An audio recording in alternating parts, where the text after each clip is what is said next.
এরপরে প্রশ্ন হলো, পরীক্ষার খাতায় বা কুইজে ভুল লিখে আসলে পরবর্তীতে দোয়া করে ভুল উত্তর সঠিক করার কোনো উপায় আছে কিনা?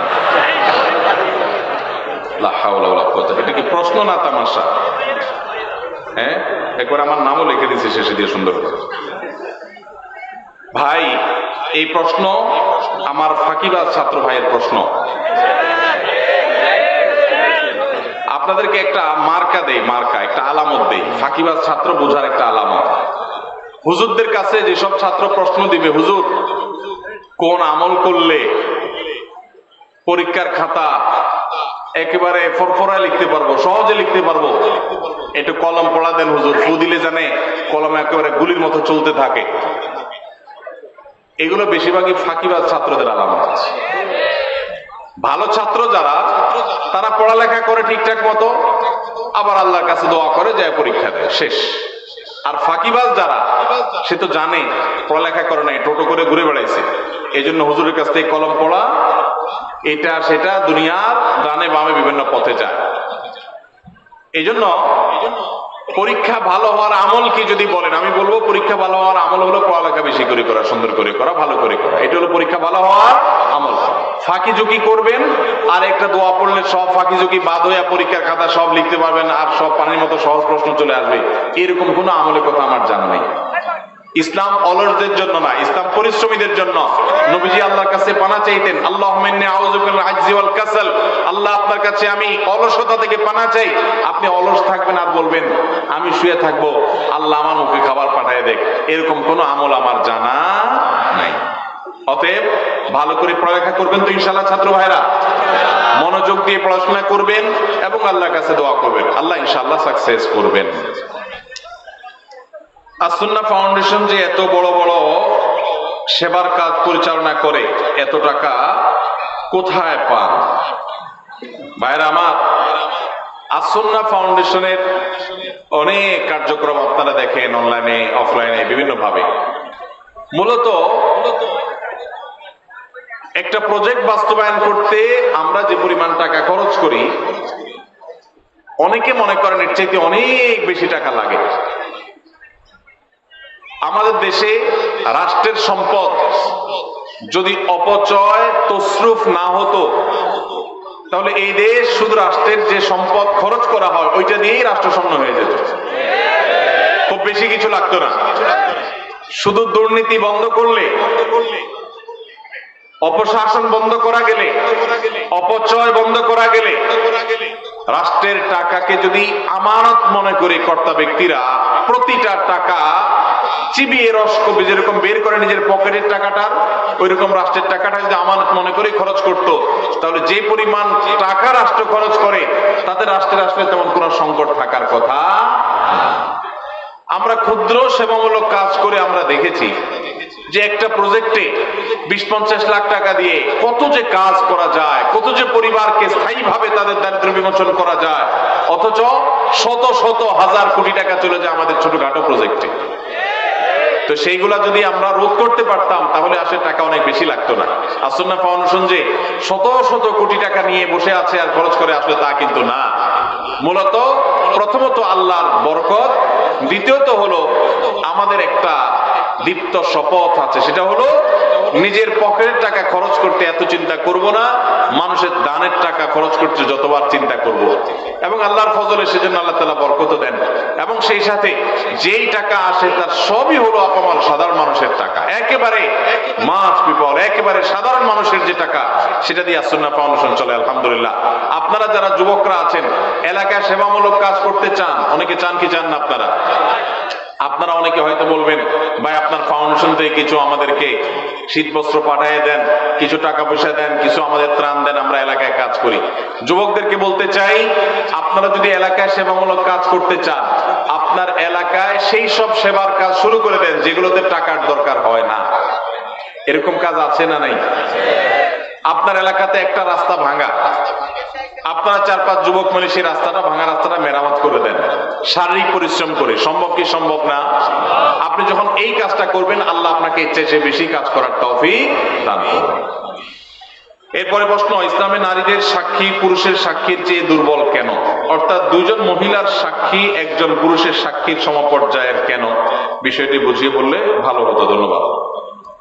দেখুন, ইসলামে বিভিন্ন চুক্তি, লেনদেন, কায় কারবার, এগুলোর সাক্ষ্য দেওয়ার ক্ষেত্রে দুইজন নারীর সাক্ষ্যকে একজন পুরুষের স্বাক্ষর সমান ধরা হয়েছে। এখন সঙ্গত কারণেই প্রশ্ন আসলো যে পুরুষ একজন সাক্ষ্য দিলে যে কোনো লেনদেনে, যে কোনো কাজ কারবারে সেটা একজনের সাক্ষ্য হিসেবে বিবেচিত হবে, কিন্তু মহিলা যখন সাক্ষ্য দিবে তখন দুইজনেরটা একজন পুরুষের সমান কেন হবে? মহিলা কি মানুষ না? কত মহিলা আছে পুরুষের চাইতে আমলের দিক থেকে আরো ভালো, আছে না নাই? অনেক পুরুষ আছেন যিনি পুরুষের চাইতে বেশি আল্লাহর প্রিয় বান্দা। তাহলে সেক্ষেত্রে সাক্ষ্য দেওয়ার ক্ষেত্রে নারীর অর্ধেক কেন? এর উত্তর হলো, ইমাম মুহাম্মদ রহমতুল্লাহ আলাইহি, ইমাম আযম আবু হানিফা রাহমাতুল্লাহ আলাইহির একজন ছাত্র, ইসলামের ইতিহাসের একজন বড় ইমাম, ইমাম মুহাম্মদ রহমতুল্লাহ আলাইহি, তিনি বলেছেন যেহেতু সচরাচর চুক্তি, কাজ কারবার, বাহিরের লেনদেন এগুলোতে নারীরা উপস্থিত থাকে না, সচরাচর মেয়েদের উপস্থিতি সেসব জায়গায় থাকে না। একটা চুক্তি হচ্ছে, একটা লিখিত হচ্ছে, সেখানে মহিলাদের উপস্থিতি সাধারণত কম থাকে, পুরুষরাই থাকে। যেহেতু তাদের উপস্থিতিটা সচরাচর থাকে না, অতএব তাদের কেউ যদি সাক্ষ্য দেয় তাহলে ব্যাপারটা একটু স্ট্রং করার দরকার আছে, কারণ তার তো থাকার কথা না, কিভাবে সাক্ষ্য দিল? সেজন্য এটাকে স্ট্রং করবার জন্য আরেকজন নারীর সাক্ষ্য যখন দেয় তখন সেই স্ট্রংনেসটা চলে আসে। শুধুমাত্র ওই সাক্ষ্যটার মধ্যে স্ট্রংনেস আনার জন্য দুইজনকে সেখানে একজন পুরুষের সমান ধরা হয়েছে। এখানে কোনো মর্যাদার তারতম্য বোঝাবার জন্য নয়, যে নারী তো বাইরে সাধারণত থাকে না, যদি সাক্ষ্য দেয় তাহলে সেক্ষেত্রে মানুষের মনের মধ্যে এই সংশয় আসতে পারে, নারী কোত্থেকে আসলো এখানে। এই সংশয় দূর করবার জন্য আরেকজন নারী যখন সাক্ষ্য দেয় তখন আর সংশয় করবার কোনো সুযোগ থাকে না। তাহলে এখানে মর্যাদার কোনো পার্থক্যের জন্য এটি করা হয়নি, এটা মুহাম্মদ রহমতুল্লাহ বলেছেন। আর অনেক ইমামগণ অনেক ব্যাখ্যা দিয়েছেন। কি কি ধরনের গুনাহে লিপ্ত হলে আল্লাহ ওই ব্যক্তির দিকে মুখ ফিরিয়ে নেন, ওই ব্যক্তির দিক থেকে মুখ ফিরিয়ে নেন? ভাইরা আমার, নবী করিম সাল্লাল্লাহু আলাইহি ওয়াসাল্লাম একটি প্রসিদ্ধ হাদিস আছে, তিনি বলেছেন সালাতাতুল লা ইয়াকাল্লিমুহুমুল্লাহু ওয়া লা ইউযাক্কিহিম ওয়া লা ইয়ানজুরু ইলাইহিম ওয়া লাহুম আযাবুন আলীম। তিন শ্রেণী মানুষ আছে, তাদের জন্য চারটা শাস্তি হবে। কয়টা শাস্তি হবে? চারটা। কয় শ্রেণী মানুষের জন্য? তিন শ্রেণী মানুষের জন্য। নাম্বার 1, শাইখুন জানি, যে ব্যক্তি বয়স্ক হয়েও ব্যভিচারে লিপ্ত হয়েছে, এই ব্যক্তির সাথে আল্লাহ কিয়ামতের দিন কথা বলবেন না, আল্লাহ তাকে পবিত্র করবেন না, তার দিকে চেয়ে তাকাবেন না, এবং তাকে কঠোর শাস্তি দিবেন যে সে প্রাপ্তবয়স্ক, বিবাহিত, বৃদ্ধ, এরপরও সে জেনায় কেন লিপ্ত হলো। নাম্বার 2, ওয়া মালিকুন কাযযাব, যেই রাজা, যেই শাসক প্রজাদের সাথে মিথ্যা কথা বলে, প্রতারণা করে, ডাহা ডাহা মিথ্যা কথা বলে, এরকম বাদশা, এরকম রাজা, এরকম শাসক, তাদেরকে নবী সাল্লাল্লাহু আলাইহি ওয়াসাল্লাম বলেছেন কিয়ামতের দিন আল্লাহ তাদের সাথে কথা বলবেন না, তাদের গুনাহগুলোকে মাফ করবেন না, পবিত্র করবেন না, এবং আল্লাহ তাদের সাথে দিকে তাকাবেন না, চেয়ে দেখবেন না, এবং তাদের জন্য কঠোর শাস্তি রয়েছে। আর 3 নম্বর হলো ওয়াইলুল মুস্তাকবির, যেই গরীব পরিবার, মানুষটা গরীব আবার অহংকার করে, তো এই ব্যক্তিকেও আল্লাহ রাব্বুল আলামিন কিয়ামতের ময়দানে এই শাস্তিগুলো দিবেন। এরপরে প্রশ্ন হলো, ধার্মিক, পরেজগার, আল্লাহ ভীরু অর্থাৎ ভালো ইসলামিক জ্ঞান সম্পন্ন মেয়ে জীবন সঙ্গী হিসেবে পেতে চাইলে কি করা উচিত? ভাইরা আমার, যুবক যারা বিবাহ করেন নাই, দিনদার ভালো পাত্রীকে যদি জীবন সঙ্গী হিসাবে পাইতে চান তাহলে আপনার নিজেকে ভালো হইতে হবে। আপনি লাগাবেন তাল গাছ, আশা করবেন আম, সম্ভব? অনেক যুবক আছে নিজে সব 2 নম্বরই কাজ করে বেড়াবে, আর বিয়ের আগে মহিলা মাদ্রাসার প্রিন্সিপালের কাছে যায় কানে কানে বলে, হুজুর একটা ভালো মেয়ে দেখেন। আছে না নেই? তো এটা কোনো ভালো মুসলমানের আলামত না। আপনি নিজে ভালো হওয়ার চেষ্টা করেন, এটা হলো ভালো মেয়ে পাওয়ার সবচেয়ে বড় উপায়। নাম্বার 2, সূরা ফুরকান আয়াত নম্বর 74, রব্বানা হাব লানা মিন আজওয়াজিনা ওয়া যুররিয়াতিনা কুররাতা আয়ুন ওয়াজআলনা লিল মুত্তাকিনা ইমামা। বেশি বেশি পড়বেন, আল্লাহ নেককার জীবন সঙ্গী যেন পাই, এই দোয়া বেশি বেশি পড়বেন। সূরা ফুরকান আয়াত নম্বর কত? 74। আর নিজে ভালো আমল করবেন আর ভালো নেককারদের সাথে থাকবেন, ইনশাআল্লাহ দেখবেন আল্লাহ ভালো জীবন সঙ্গী দান করবেন। সূরা বাকারা 256 নম্বর আয়াতে বলা হয়েছে দিনের ব্যাপারে কোনো জবরদস্তি কিংবা বাধ্যবাধকতা নাই। তাহলে আমার প্রশ্ন মেয়েদের পর্দা করাটা কি বাধ্যতামূলক? কারণ পর্দার কথা বললে অনেকে আয়াতের উদ্ধৃতি দেয়। ভাইরা আমার, আল্লাহ বলেছেন যে ইসলামে কোনো জবরদস্তি চলবে না, লা ইকরাহা ফিদ্দীন, ইসলামে কোনো বাধ্যবাধকতা চলবে না। এর মানে কি? এর মানে কাউকে জোর করে মুসলমান বানানো যাবে না। আপনি যখন ইসলামে ঢুকে গেছেন তখন তো আপনি আল্লাহর সমস্ত বিধিবিধান মেনে নিচ্ছেন মাথা পেতে, সেটা তো মানতে আপনি বাধ্য। আপনি নিজের উপর নিজে সেটা আবশ্যিক করে নিয়েছেন। হ্যাঁ, আপনাকে অন্য আরেক মুসলমান বাধ্য করবে না, কিন্তু আল্লাহই আপনাকে বাধ্য করেছেন, আপনি নিজে সেটাকে গ্রহণ করেছেন। সেজন্য কোন নারী যদি নিজেকে মুসলমান দাবি করেন তার জন্য পর্দা মেনে চলাটা সুন্নাত না ফরজ? ফরজ। 2 বছর আগে একটি মেয়ের সাথে বিয়ের কথা হয়েছিল, এখন কোনো কারণবশত হয় নাই, মাঝে কথা বন্ধ ছিল। 2 মাস আগে বাড়ির সব জানাই, আবার এখন ফ্যামিলি ভাবে কথা হয়, খোঁজ খবর নিয়ে আব্বা রাজি না এখন, কিন্তু মেয়ে নাকি আমাকে এখন খুব পছন্দ করে। আমি সব জায়গা থেকে ব্লক দিয়েছি তাকে কষ্ট দেয়াতে এখন কোনো গুনাহ হবে কিনা আমার? ভাইরা আমার, যদি কোনো কারোর সাথে বিয়ের আলাপ সালাপ হয়, কোনো কারণে পারিবারিক ভাবে কোনো কারণে বিয়েটা আর হলো না, তাহলে তার সাথে পরবর্তীতে ইনবক্সে, মেসেঞ্জারে, হোয়াটসঅ্যাপে ইটিশ পিটিশ আলাপ করা যাবে না যাবে না? যদি করেন তাহলে সেটা হবে জেনা। সেটা হবে কি? জেনা। এখন যদি বলেন যে না, সে মেয়ে আমাকে ডিস্টার্ব করে, হাই হ্যালো জিজ্ঞেস করে, আজেরা কথা জিজ্ঞেস করে, তাহলে সোজা ব্লক মারবেন। সোজা কি মারবেন? আর এই ব্লক মারলে যদি মনে হয় যে না, তিনিও তো একজন মানুষ, তার মনে কষ্ট দিলে কি আল্লাহ খুশি হবে, তাহলে বুঝবেন যে সাক্ষাৎ শয়তান হাজির হয়ে গেছে। কি হাজির হয়ে গেছে? শয়তান হাজির হয়েছে। কারণ শয়তান আপনাকে মানবিক ভালো মানুষ বানানোর চেষ্টা করছে। আসলে এটা হলো নেক্সুরেতে ধোঁকা। আপনাকে আসলে শয়তান জেনার দিকে নিয়ে যেতে চায়। অন্যায় থেকে বাঁচার জন্য, হারাম থেকে বাঁচার জন্য যদি কাউকে আপনি ব্লক লিস্টে রাখেন, ইনশাআল্লাহ গুনাহ তো দূরের কথা, উল্টা সওয়াব হবে আল্লাহর কাছ থেকে। আল্লাহ আমাদেরকে তৌফিক দান করুন। আমার নাম আব্দুল্লাহ খান, আমি একজন মালয়েশিয়ান প্রবাসী। আমার প্রশ্ন হচ্ছে, আমি জানি রমজান মাসের শেষ 10 দিনে বেজোড় রাতের মধ্যে শবে কদর রাত, কিন্তু সৌদি আরবে একদিন আগে শবে কদর পালিত হয়, আমাদের বাংলাদেশে একদিন পরে শবে কদর পালিত হয়। পৃথিবীতে শবে কদর রাত কি 2 বার আসে বা হয়? ভাইরা আমার, অনেক কমন একটা প্রশ্ন। এই প্রশ্নের উত্তর হলো, আল্লাহ রাব্বুল আলামিন পৃথিবীর যে প্রান্তের মানুষের জন্য যখন বেজোড় রাত হবে তাদের জন্য তখন শবে কদর দিবেন।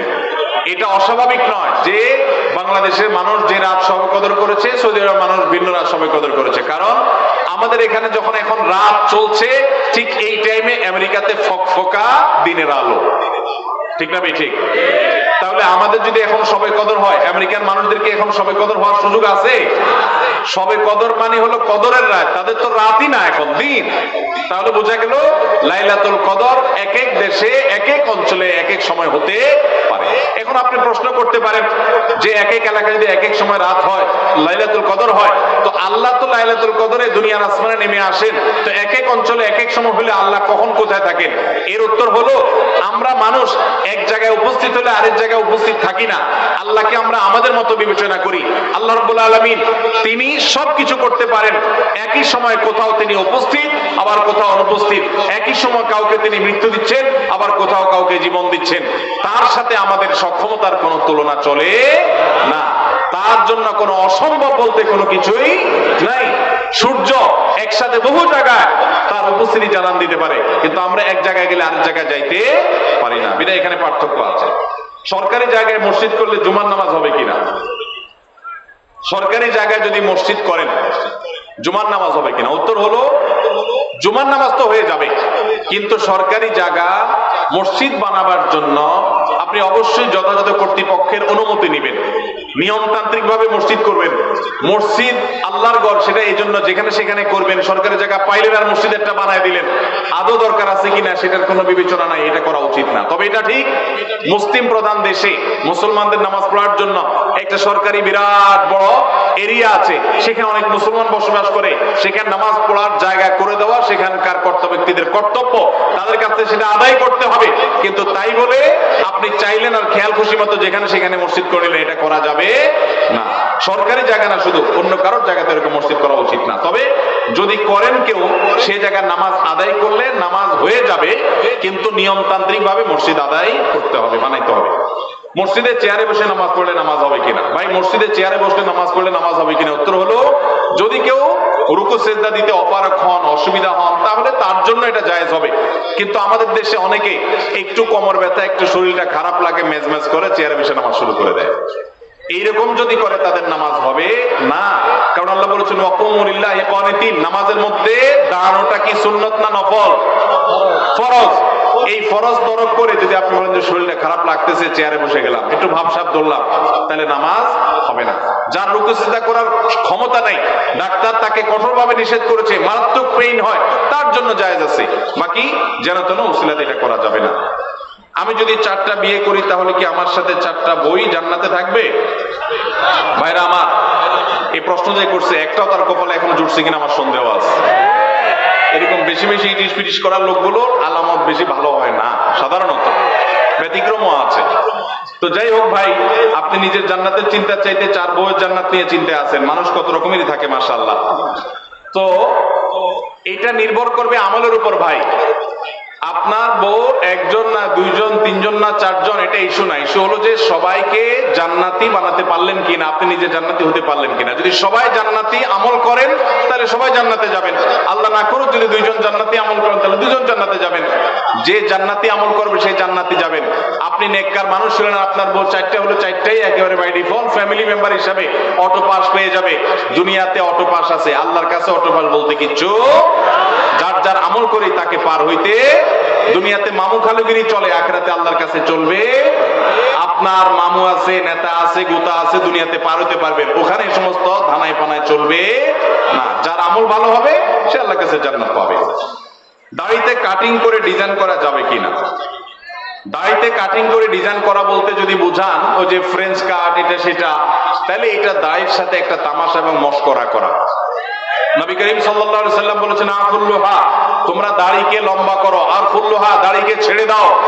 পরিষ্কার নির্দেশ নবীজির। কোন একটা হাদিসে নবীজি সাল্লাল্লাহু আলাইহি সাল্লাম আমাদেরকে দাড়িতে কাটিং আর স্টাইল করতে বলেন না। এটা স্টাইলের জিনিস না।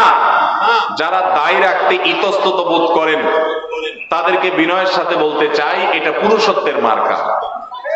এটা কিসের মার্কা?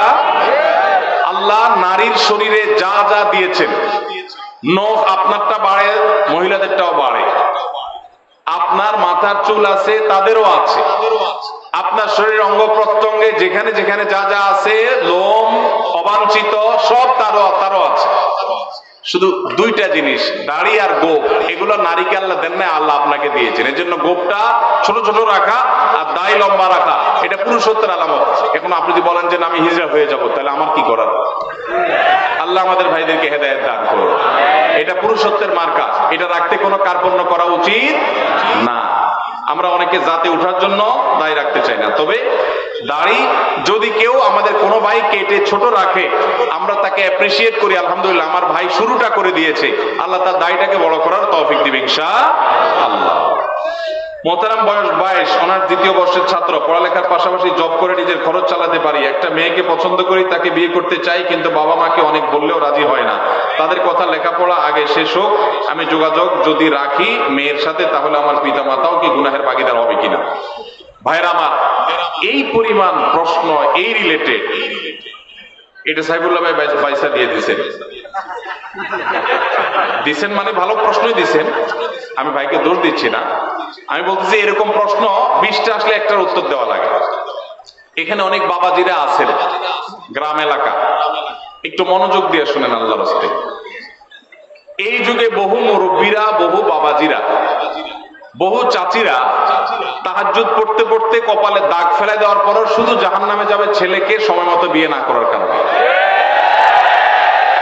আল্লাহ তাআলা কোরআনে কারীমে বলেছেন ওয়া আনকিহুল আয়ামা মিনকুম ওয়াস-সালিহিনা মিন ইবাদিকুম ওয়া ইমামিকুম ইয়াকুম ফুকারা আয়ুগনিহিমুল্লাহু মিন ফাদলি। ভালো করে শুনে রাখেন আয়াতটা। আল্লাহ বলেছেন তোমরা তোমাদের অধীনস্থদেরকে বিবাহ শাদী দাও, উপযুক্ত হওয়ার পর তাদেরকে বিবাহ শাদী করো। এই আয়াতের শেষাংশটা দেখেন কত ইন্টারেস্টিং। আল্লাহ বলেছেন ইয়াকুনু ফুকারা, তারা যদি গরিব হয়, অভাবীও হয়, ইউগনিহিমুল্লাহু মিন ফাদলি, তুমি বিয়ে করাও, আল্লাহ তাআলা তাদের অভাব দূর করে দিবেন। এরপরও যদি বাপমারা, চাচা চাচিরা, আপনারা যদি ছেলে মেয়েদেরকে হাইকোর্ট দেখান সকাল বিকাল, যদি বলেন যে পায়ের উপরে দাঁড়াও, নিজের পায়ের উপরে দাঁড়াও, ছেলে কি আরেকজনের পায়ে দাঁড়াচ্ছে নাকি? তার নিজের পায়ে দাঁড়ায় আছে। ঠিক ঠিক করা পাবলিক ভাইরা, আপনাদের ওয়াজ আছে, শুধু ঠিক ঠিক মাহফিলে এসে চিল্লাইলে হবে না, মাঠে ময়দানে কাজ করতে হবে। কাজের বেলায় ঠন ঠন শুধুমাত্র চিরকুট দেখাই দিবেন আর বাপরে আমি ফুসলে ফাসলে বিয়ে করে দিব আপনারে। এত সহজ মনে করছেন কেন? বাবাদের কথা তাদের জন্য প্রযোজ্য। বাবাদের মায়েদের বিয়ে দেয়াতে কার্পণ্য করা উচিত না। ছেলে যদি ডাল ভাত জোগাড় করার মতো ব্যবস্থা থাকে তাহলে দেরি করবেন না। অনেক মা বাবা আছেন এই ব্যাপারে কার্পণ্য করেন। কত জেনা ব্যভিচার হচ্ছে। এই যুবক যে প্রশ্ন করেছেন খুবই প্রাসঙ্গিক, তিনি যেটা জানতে চেয়েছেন। হ্যাঁ, ও তিনি তো জব করে ফ্যামিলি চালাইতে পারেন। এই দেখেন, চালাইতে পারার পরও বাপ মা বিয়ে দেন না কেন? কারণ এখনো গাড়ি হয় নাই, এখনো বাড়ি হয় নাই, এখনো দোতলা হয় নাই, এখনো তিনতলা হয় নাই, এখনো হান হয় নাই, এখনো তান হয় নাই, এখনো সরকারি চাকরি হয় নাই। এগুলো সব ছোট লোকই চিন্তা। মুরব্বীদের বলতেছি, বাবাজিরা দুনিয়ার খোঁজ খবর তো রাখেন না। দুনিয়া এখন ফেসবুকে চলে, ইউটিউবে চলে। আপনাদের আমলে এসব ছিল না। আপনার বাপে যদি আপনার 25 বছর বয়সে বিয়ে করায় থাকে, আপনার ছেলেকে আপনার 20 বছর বিয়ে করানো জরুরি। কারণ আপনার আমলে এত ফিতনা ছিল না, এখন যত ফিতনা আসছে, যুবকদের চরিত্র যে ধ্বংস হয়ে যাচ্ছে। যুবক যে প্রশ্ন করেছেন খুবই প্রাসঙ্গিক প্রশ্ন। কোন যুবক, কোন যুবতী বাপ মার ঢিলামির জন্য যদি দেরি করে বিয়ে করায়, তাহলে এই যুবক যত পাপ কাজে লিপ্ত হবে, এই যুবক নিজেও অপরাধী হবে, তার বাপ মাও অপরাধী হবে। আল্লাহ আমাদের মুরব্বীদের হেদায়েত দান করুন। ভাইরা আমার, আমি এর আগে বিভিন্ন জায়গায় বলেছি, আল্লাহ তাআলা আমাকে এই বয়সে নানা বানিয়েছেন, আলহামদুলিল্লাহ। আমি কমপ্লিট নানা হয়ে গেছি, আলহামদুলিল্লাহ। খুব শীঘ্রই আল্লাহ চাহেন তো দাদাও হয়ে যাবো ইনশাআল্লাহ। আমার বয়স কত? খুব বেশি। আমি নানা হয়ে গেছি, আলহামদুলিল্লাহ। আমার জগতের কাজ গোছানো শেষ। অনেকে আছে 50-55 বছর বয়স, পোলার বয়স 3-4 বছর নিয়ে ঘুরে। কেন? কারণ বিয়ে করছে আদা বুড়া হওয়ার পর। আমরা সময় মতো বিয়ে করেছি, সব গোছগাছ করা কমপ্লিট, এরে বলে বাপের বেটা। আর বেশিরভাগ মানুষ এখন দেখা যায় নিজের পায়ে দাঁড়ানোর নাম করে বিয়েকে পিছাইতে পিছাইতে পিছাইতে বুড়া হয়ে সে তারপর বিয়ে শাদী করে। অতএব যুবক ভাইদের চরিত্র হেফাজতের জন্য মুরব্বীদের উপরে ফরজ।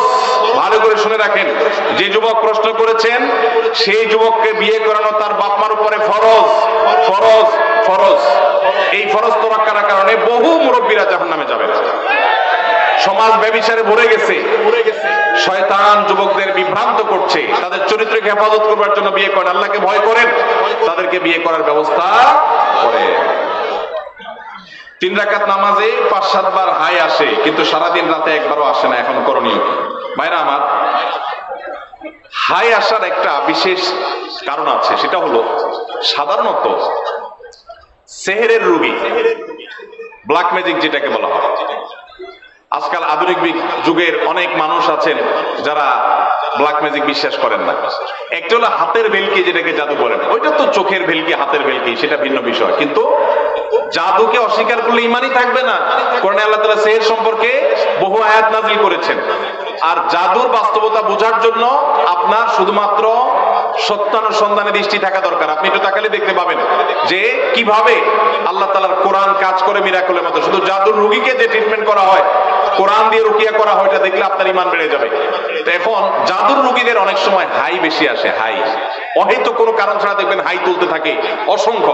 বিশেষ করে কোরআন তেলাওয়াত করলে এবং নামাজে দাঁড়ালে অস্বাভাবিক পর্যায়ে হাই আসা, এটা বেশিরভাগ ক্ষেত্রে সেহেরের আলামত হয়ে থাকে। আবার অনেকের সাধারণ অবস্থাতেও আসে। আবার অনেক সময় শরীরে অলস থাকার কারণে, অনেকদিন না ঘুমিয়ে থাকার কারণে হাই আসে। অনেকে নামাজে অলসতা আসে, সেটাও হয়, কিন্তু সেহেরের কারণে অনেক সময় হয়। সেজন্য সেহের কারণে হলে কোনো রাকির কাছে শরণাপন্ন হবে। আমাদের এলাকা ফজরের আজানের আগে কিছুক্ষণ গজল জিকির করার পরে বিসমিল্লাহ বলে আজান শুরু করে। এটা কতটুকু সুন্নাত? ভাইরা আমার, আজানের আগে কোনো বিসমিল্লাহ বলতে হবে না। আজানটা আল্লাহু আকবার, এটাই আল্লাহর নাম, এটাই জিকির। আবার বিসমিল্লাহ বলে আলাদা জিকির করার দরকার নাই। এটা সুন্নাত দ্বারা সাব্যস্ত নয়। আজানের আগে আলাদা কোনো বিসমিল্লাহ বলার দরকার নাই, এটা সুন্নাত নয়। দ্বিতীয়ত হলো, আজানের আগে আবার এই যে গজল গাচ্ছেন, মানুষকে ডাকতেছেন, তাহলে আজানটা কিসের জন্য? আজান তো মানুষকে ডাকার জন্য। এই জন্য এটা সুন্নাত সম্মত কোনো কাজ হতে পারে না। চাচাকে বাবা ডাকা যাবে কিনা? কেন, আপনার বাপ নাই? যে ভাই প্রশ্ন করছেন চাচারে বাপ ডাকবেন কেন? হতে পারে বাপ নাই, তো রূপক অর্থে বাপ ডাকলে ঠিক আছে। আমরা অনেক সময় মুরব্বীদের করি বাবাজি, ভাইকে বলি ভাই, আমি বললাম সাইফুল্লাহ ভাই, এর মানে কি উনি আমার মায়ের পেটে ভাই হয়ে গেছেন? তো এরকম কাউকে রূপক অর্থে বাবা ডাকা যেতে পারে, কিন্তু কাগজে কলমে কারণ নাম বাবা হিসাবে রাখা যাবে না যিনি আপনার জন্মদাতা পিতা নন। যেমন পালক বাবার নাম দিয়ে দিলেন কাগজে কলমে, এটা জায়েজ নাই। এলাকায় প্রচলন আছে ছোট আব্বা বড় আব্বা বলে। ও আচ্ছা, এলাকার প্রচলন আছে চাচাকে ছোট আব্বা, বড় চাচাকে বাপের বড় যিনি তাকে বড় আব্বা বলার, এরকম প্রচলন আছে। এটা কোনো অসুবিধা নাই, কারণ এখানে হাকিকি অর্থে বাবা ডাকা হয় না। আল্লাহ বলেছেন উদউহুম লিআবাইহিম ওয়া আকসাতু ইনদাল্লাহ, মানুষকে তার বাবার নামে ডাকবে। এখানে চাচাকে যে বাপ বলা হচ্ছে এটা অরিজিনাল একদম প্রকৃত অর্থে বাবা, সে অর্থে না বাবার মতো। আম্মুর রাজুলের সিম্বু আবি, সে অর্থে যে চাচা বাবার মতো, সেই অর্থে বাপ ডাকা হয়, অসুবিধা নেই। আল্লাহ আপনার সকল খেদমত কবুল করুক। আমি জানতে চাই, কেউ কাউকে পাপের আদেশ দিয়ে যদি বলে এই পাপের দায় আমার, তাহলে যে পালন করবে সে কি পাপ মুক্ত হবে? ফেরেশতাদের মুগুর দুইজনই সমানভাবে খাবে।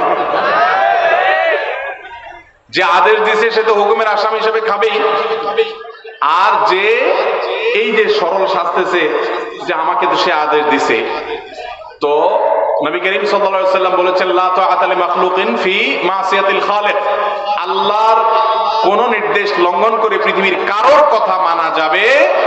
এখন কেউ যদি আপনাকে অন্যায় করতে বলেন আর আল্লাহ যদি সেটা নিষেধ করেন, তাহলে সেই কাজ করা যাবে? যদি করেন তাহলে আপনিও অপরাধী হবেন। যদি কেউ বলে যে তুমি করো, এর দায় আমার, তাহলে বুঝবেন যে এটা চিটার, এটা কি, এটা বাটপার। কারণ কেউ কারোর পাপের বোঝা নিতে পারে। কোরআনের সবচেয়ে রিপিটেড আয়াত কইলো রয়েছে কয়েকটি, এর মধ্যে একটা হলো এটা, ওয়া আল্লাহ তাযিরু ওয়াজিরাতুন বিজরা উখরা, কেউ কারোর পাপের বোঝা বহন করতে পারে না, যার যার পাপ তাকেই পাবে, যে নির্দেশের গুনাহগার হবে। আমি একজন ছাত্র, আলেমদের সাথে থেকে সব আমল আখলাক ঠিক রাখতে পারলেও হস্তমৈথুন ছাড়তে পারি না, এত চেষ্টা করে তাও পারি না। ভাইরা আমার, আমাদের তরুণ ভাইরা অনেকেই ধ্বংসের পথে চলে যাচ্ছে, হারাম গুনাহে লিপ্ত হয়ে যাচ্ছেন, অনেকে বাঁচতে পারছেন না। উপায় কি? দেখুন, এর জন্য সবচেয়ে কার্যকর উপায় হলো যদি ডাল ভাত জোগাড় করার ব্যবস্থাটা থাকে, জাস্ট ডাল ভাতের ব্যবস্থা, কোন রকম মোহরের টাকা জোগাড় করতে পেরেছেন, বিলম্ব না করে বিবাহ করে ফেলেন, এটা হলো সবচেয়ে বড় মহৌষধ।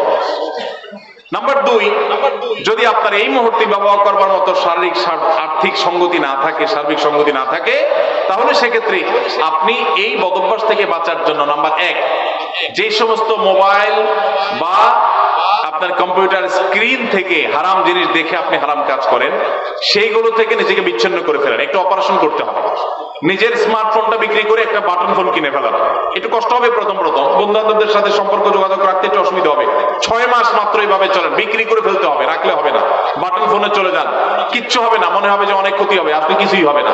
আপনার ইমান আমল রক্ষা করার জন্য এইটুকু স্যাক্রিফাইস যদি আপনি করতে পারেন, দেখবেন ইনশাআল্লাহ বদভ্যাস দূর হয়ে গেছে। নাম্বার 3, সাধারণত এই পাপের পাপীরা নির্জনতার এই সময়টাকে কাজে লাগায়। অতএব নির্জনতায় কোনো অবস্থাতে থাকা যাবে না। কোন কক্ষে একা আছেন, কেউ নাই, দ্রুত বের হয়ে চলে যান। চেষ্টা করেন কোনো মানুষের মধ্যে থাকার জন্য, একাকী থাকবেন না। এবং সেই সাথে আল্লাহর কাছে চোখের পানি ফেলে দোয়া করবেন, দ্রুততার সাথে মহর এবং হালাল টাকা জোগাড় করে দ্রুততার সাথে বিবাহ করে ফেলবেন। বাপ মা যদি অহেতুক বিবাহ পিছায় আর আপনি বিবিকে, স্ত্রীকে পালার মতো মিনিমাম ব্যবস্থা থাকে, তাহলে আপনি নিজ উদ্যোগে বিবাহ করে ফেলবেন। তারপরও চরিত্র হেফাজত করতে হবে ইনশাআল্লাহ। কোন ইমামের যদি ঘুষ কেলেঙ্কারির অভিযোগ প্রমাণিত হয়, তাহলে তার পিছনে কি নামাজ সহি হবে? ইমাম যদি ঘুষের কারবারের সাথে জড়িত থাকেন, এটা যদি প্রমাণিত হয়, এলাকাতে সব কথা প্রমাণিত না, অনেক দোষ হুজুরদের নামে উঠানো হয়, যদি সত্যি প্রমাণ দেওয়া হয় এবং প্রমাণ থাকে, তাহলে সেক্ষেত্রে সেই ইমামকে ইমাম থেকে সরিয়ে সেখানে অবশ্যই একজন নেককার পরেজগার মানুষকে ইমাম হিসাবে নিয়োগ দেওয়া উচিত এলাকাবাসী। তারপরে কেউ যদি নামাজ পড়ে তার নামাজ হয়ে যাবে, নামাজ হবে না তা না। আমার প্রশ্ন হলো, দীর্ঘদিন হলো বিয়ে করছি, বাচ্চা হচ্ছে না, কোরআন সুন্নাহর আলোকে কিছু আমল বলে দিবেন। যাদের বাচ্চা হচ্ছে না তাদের জন্য ইব্রাহিম আলাইহিস সালাম এবং জাকারিয়া আলাইহিস সালামের কয়েকটা দোয়া কোরআনে আল্লাহ বর্ণনা করেছেন। নাম্বার 1, রব্বি হাবলি মিনাস সলিহিন, রব্বি হাবলি মিনাস সলিহিন। এমনকি যারা এখনো বিবাহ করেন তারা এখন থেকেই দোয়া করতে পারেন, রব্বি হাবলি মিনাস সলিহিন, আল্লাহ আমাকে নেক সন্তান দান করুন। 1। নাম্বার 2, রব্বি হাবলি মিন লাদুনকা যুররিয়াতান তাইয়্যিবা ইন্নাকা সামিউদ দুআ, আল্লাহ আপনি পবিত্র সন্তান দান করেন কারণ আপনি দোয়া শুনেন। নাম্বার 3, রব্বি লা তাজআলনি ফারদা ওয়া আনতা খায়রুল ওয়ারিসিন, রব্বি লা তাযারনি ফারদা ওয়া আনতা খায়রুল ওয়ারিসিন। আল্লাহ আমাকে একা রেখে দিবেন না, আপনি সর্বোত্তম ওয়ারিস। তিনটা দোয়া শিখিয়ে দিলাম, এগুলো বেশি বেশি করে পাঠ করবেন। আর একটা জিনিস মাথায় রাখবেন, আল্লাহ যদি সন্তান নাও দেন, আল্লাহর এই ফয়সালা আমরা খুশি না নাখোশ? আল্লাহ যদি একটা সন্তান দেন আর বিকলাঙ্গ হয়, তার চাইতে না দিলে ভালো না খারাপ? অতএব আল্লাহর ফয়সালাকে মেনে নেওয়ার মানসিকতা থাকতে হবে। ভাইরা আমার, রাত অনেক হয়েছে, আমার মনে হয় রাখি, বাকি প্রশ্নগুলো আমরা নিয়ে যাই ইনশাআল্লাহ বিদিল্লাহ। কালকের কোনো প্রশ্নে বা অন্য কোনো প্রোগ্রামে ইনশাআল্লাহ আমরা প্রশ্ন উত্তর দিয়ে দিই, কারণ আপনাদের ফজর নামাজ পড়তে হবে। আমরা গভীর রাত পর্যন্ত মাহফিল করার বিপক্ষের মানুষ, সুন্নাহ সম্মত না। কারণ আমাদের গভীর রাত পর্যন্ত মাহফিল করলে কি ফজর নামাজ পড়া সহজ হবে না কঠিন হবে? কঠিন হবে। সেজন্য আমরা এখানে শেষ করছি। আমরা যে সমস্ত কথা শুনলাম, জানলাম, বুঝলাম, আল্লাহ আমাকে আপনাকে আমাদের সবাইকে আমল করার তৌফিক দান করুন। জাযাকুমুল্লাহু খায়রা ওয়া আখিরু দাওয়ানা। যুবকদের জন্য একটু দোয়া। দোয়া আপনি না করেন না, আপনি এমনি just- ভাই। আমরা মসজিদ থেকে ওঠার দোয়া পড়বো।